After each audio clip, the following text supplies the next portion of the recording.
Time వచ్చింది. ఇప్పుడు ఎంత ఇవ్వాలి? మళ్ళీ 7,500 ఎకరానికి ఇవ్వాలి. కాబట్టి రేవంత్ రెడ్డి మనకు మొత్తం ఉన్న బాకీ ఎంత ఎకరానికి? ఎంత? ఏమి కొడంగలోళ్ళు హుషారు లేరువా? ఎకరానికి 17,500 రూపాయలు బాకీ ఉన్నాడు. మా ఆడబిడ్డలు యాద పెట్టుకోవాలి. కాంగ్రెస్ వాడు వస్తాడు మళ్ళా ఇంటికి, మళ్ళా ఓట్లు వచ్చినాయి కదా, జెడ్పీటీసీ ఎంపీటీసీ సర్పంచ్ కాగానే అక్క చెల్లె అమ్మ అత్త చిన్నమ్మ వదినే అనుకుంటూ వస్తారు. వచ్చి మళ్ళా ఇస్తూనే ఉన్నాం, రేవంత్ రెడ్డి ముఖ్యమంత్రి, మన ఎమ్మెల్యే ఆయననేనా, గుద్దు నువ్వైతే ముందు అని చెప్పి ఆయనతో గుద్దించుకుంటారు. అయితే ఏమవుతుంది లాస్ట్కు? మళ్ళా ₹1 కూడా మళ్ళీ ఓట్లు దాటిండంటే ముందే కేసీఆర్ సార్ ఏం చెప్పిండు? రైతు బంధుకు రామ్ రామ్ అవుతుందని చెప్పిండా లేదా? కాంగ్రెస్ గవర్నమెంట్ వస్తే రైతు బంధుకు రామ్ రామ్ అవుతుంది అన్నాడా? అయినట్టే ఈయన మళ్ళా ఓట్ల గండం దాటిండంటే రైతు బంధు మర్చిపోతాడు, పొరపాటున కూడా రైతు బంధు వేయడు. అందుకే దయచేసి దండం పెట్టి చెప్తున్నా, ఒక్కొక్క ఎకరానికి రేవంత్ రెడ్డి ప్రభుత్వం ఒక్కొక్క రైతుకు బాకీ ఉన్నది 17,500 రూపాయలు. ఇవాళ ఏందో పెద్ద మేలు చేసినట్టు 15,000 ఇస్తా అని చెప్పినోడు ఇప్పుడు నేను 12,000 ఇస్తా అని చెప్పి మోసం చేస్తాడు. మరి దాన్ని ఆమోదిద్దామా? 15,000 కాదు 12,000 సరిపోతుందా? 15,000 ఇస్తానని చెప్పి ఓట్లు వేయించుకున్నాడు 12,000 చేస్తే మోసం కాదా? చీటింగ్ కేసు పెట్టద్దా? ఇప్పుడు నరేంద్ర అన్ననేమో జైలుకు పోయా 40 రోజులు. కానీ ఒకటి యాద పెట్టుకోండి, నరేంద్ర అన్ననేమో జైలుకు పోయింది రైతుల కోసం, రైతుల భూములు కాపాడేందుకోసం, గిరిజన బిడ్డల కోసం, దళిత బిడ్డల కోసం, బీసీ బిడ్డల కోసం, మీ భూముల కోసం. రేవంత్ రెడ్డి లెక్క 50 లక్షల రూపాయలు ఎమ్మెల్యేలను కొనతందుకు పోయి దొరికిపోయి దొంగ పని చేసి జైలుకు పోలే పట్నం నరేందర్ రెడ్డి.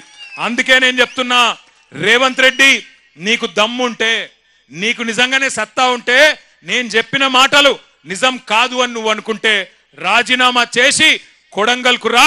మా పట్నం నరేందర్ రెడ్డి మా అభ్యర్థిగా వస్తాడు. ఎవరు గెలుస్తారో కొడంగల్ ప్రజలే తీర్పిస్తారో అనే మాట నేను విజ్ఞప్తి చేస్తా ఉన్నా. మీ అందరితో నేను ఇంకొక ప్రార్థన కూడా చేస్తున్నా. ఇక్కడికి వచ్చేటప్పుడు కంది రైతులు కొంతమంది కలిసిండ్రు. అన్నా, కేసీఆర్ సార్ ఉన్నప్పుడు కందులు ఎప్పటికప్పుడు కొంటుండే, మరి ఇప్పుడు మా జిల్లాల ఈ రోజు వరకు 4-5 కూడా పెట్టలే కందుల కొనుగోలు కేంద్రాలు. అందులో కూడా మళ్ళీ రేషన్ పెడుతున్నారు, 3 క్వింటాల్లే కొంటామంటున్నారు. చాలా తప్పన్నా చెప్పన్నా రైతులకు అన్నాడు. మరి మన కంది రైతులకు కూడా నేను విజ్ఞప్తి చేస్తా ఉన్నా. అద్భుతమైన కంది పండించే రైతులు మన కొడంగల్లో, మన పరిగిలో, మన వికారాబాద్లో, మన తాండూరులో, ఈ ప్రాంతంలో నారాయణపేటలో చాలా మంది ఉన్నారు. మీరందరూ ఆలోచన చేయాలా. మనని ఇలా తొండలు గుడ్లు పెట్టని భూములను అవమానం చేస్తున్న ముఖ్యమంత్రి మనకు అవసరమా? ఆలోచన చేయండి. అట్లాగే ఇక్కడికి వస్తుంటే నాకు పెద్దలు కేసీఆర్ గారు ఒక మాట ఫోన్ చేసి చెప్పినారు. కేసీఆర్ సార్ దగ్గరికి ఈరోజు కొంతమంది వచ్చినారు, బ్రాహ్మణ సోదరులు, రజక సోదరులు. వాళ్ళందరూ పోయి సార్ని కలిసిండ్రు. అక్కడ కలిసి ఆ రజక సోదరులు చెప్తున్నారట, సార్ మీరున్నప్పుడు మాకు 200 యూనిట్ దాకా మాకు కరెంటు ఫ్రీగా వస్తుండే. ఇవాళ రాష్ట్ర వ్యాప్తంగా ఇటు దోబీలు కావచ్చు, రజక సోదరులు కావచ్చు, అటు నాయి బ్రాహ్మణ సోదరులు, మంగళ సోదరులు కావచ్చు, మా అందరికి మళ్ళా బిల్లులు ఇస్తున్నాడు రేవంత్ రెడ్డి ప్రభుత్వం. సంవత్సరం బకాయి అంతా కూడా కట్టుమంటున్నాడు. ఒక్కొక్కరు 40,000 కట్టాలంటుండు. యాడికెళ్ళి కట్టాలి సార్ అని చెప్పి వాళ్ళు అడుగుతా ఉన్నారు. ఉత్తమ్ కుమార్ రెడ్డి గారు మంత్రి, ఆయన సొంత నియోజకవర్గం నుంచి ఇవాళ రజక సోదరులు వచ్చి మన నాయకుడు కేసీఆర్ గారితో మొరబెట్టుకుంటా ఉన్నారు. అంటే ఎంత దారుణంగా ఉందో ఈ ప్రభుత్వం, ఆలోచన చేయాలి.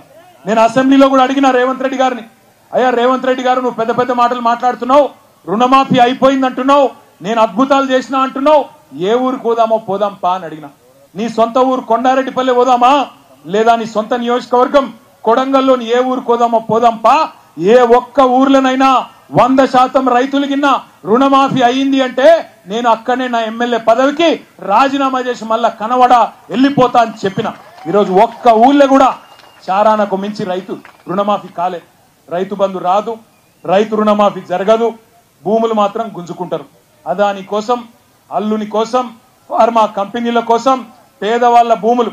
నేను అడిగిన రేవంత్ రెడ్డి గారిని, లగచర్ల భూములు గుంజుకుంటున్నప్పుడు, మాడబిడ్డలను గోసబుచ్చుకుంటున్నప్పుడు నేను అడిగిన, అయ్యా రేవంత్ రెడ్డి గారు నీకు అంత ప్రేమనే ఉంటే, ఫార్మా కంపెనీలు తేవాలని ప్రేమ ఉంటే, నీ సొంత భూములు ఉన్నాయి కదా, కల్వకుర్తి పక్కకు ఎల్దండలో భూములు ఉన్నాయి కదా, ఆ భూములలో పెట్టు.